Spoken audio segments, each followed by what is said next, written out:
ایک دفعہ کا ذکر ہے کہ ایک چھوٹے سے گاؤں میں احمد نام کا ایک شخص رہتا تھا جو اللہ خدا پر ایمان اور حکمت پھیلانے کی محبت کے لیے جانا جاتا تھا۔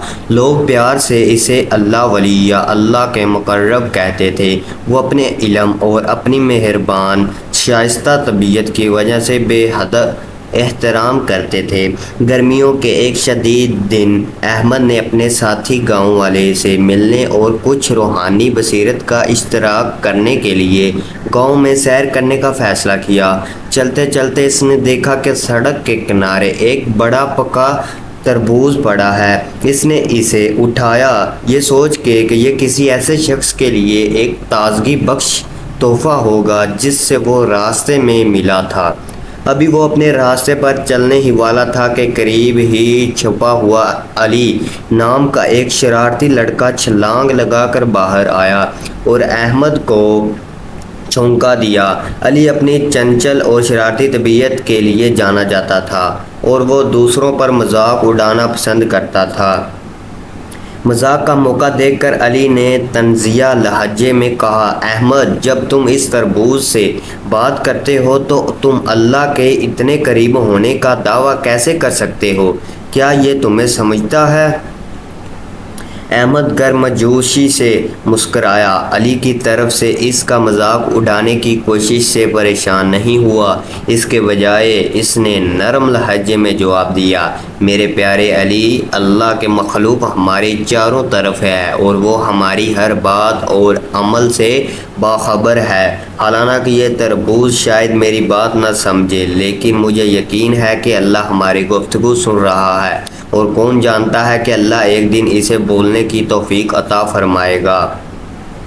احمد کے جواب سے خوش ہو کر علی تہکیہ لگا کر نہ رہ سکا۔ اسے مختلف رد عمل کی توقع تھی، لیکن احمد کے دانشمندانہ باتیں اس کے دل کو چھو گئی۔ جیسے جیسے دن گزرتے گئے، اللہ ولی اور بات کرنے والے تربوز کی کہانی پورے گاؤں میں پھیل گئی اور لوگوں کو احمد کی باتوں کے پیچھے گہری حکمت کا اندازہ ہوا۔ انہوں نے محسوس کیا کہ احمد کا ہر جگہ اللہ کی موجودگی پر یقین اس بات کی یاد دہانی ہے کہ وہ ہر وقت اپنے اعمال اور الفاظ کو ذہن میں رکھتے ہیں۔ ایک دن کچھ غیر معمولی ہوا۔ علی شرارتی لڑکا بازار گیا اور ایک چھوٹا تربوز خریدا۔ اس کے بعد وہ اسے احمد کے گھر لے کر آیا اور کہا، اللہ ولی، میں یہ خربوزہ لایا ہوں، کیا آپ اس سے دعا کر کے اسے بول سکتے ہیں؟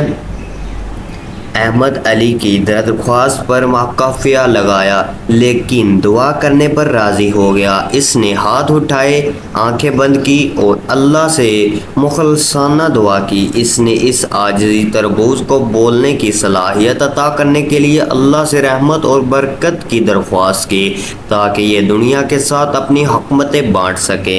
احمد اور علی دونوں حیران رہ گئے۔ جب احمد اپنی نماز سے فارغ ہوئے تو انہوں نے تربوز سے ایک مدھم اور میٹھی آواز سنی جس میں کہا گیا ہے، الحمدللہ، ہر چیز کا خالق ہے۔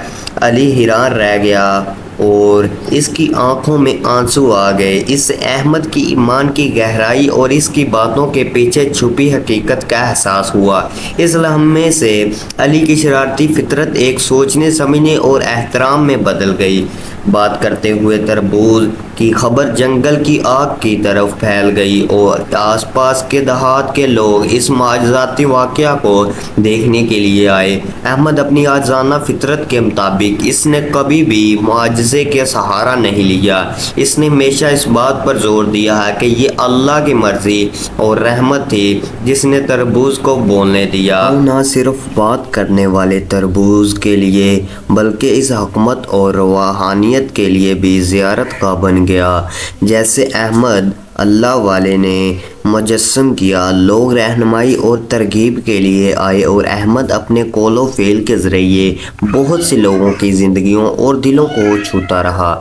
اللہ ولی اور بات کرنے والے تربوز کی کہانی ایک لازوال کہانی بن گئی جو لوگوں کو اپنے دلوں میں ایمان، عاجزی اور رحم دل رکھنے کی یاد دلاتی ہے، کیونکہ اللہ کی موجودگی ہر جگہ ہوتی ہے، یہاں تک کہ انتہائی غیر متوقع جگہ پر بھی۔ اور اس طرح احمد اور بات کرنے والے شمالی تربوز کی وراثت زندہ ہے۔ اس نے محبت اور افہام و تفہیم کے پیغام کو دور دور تک پھیلا دیا۔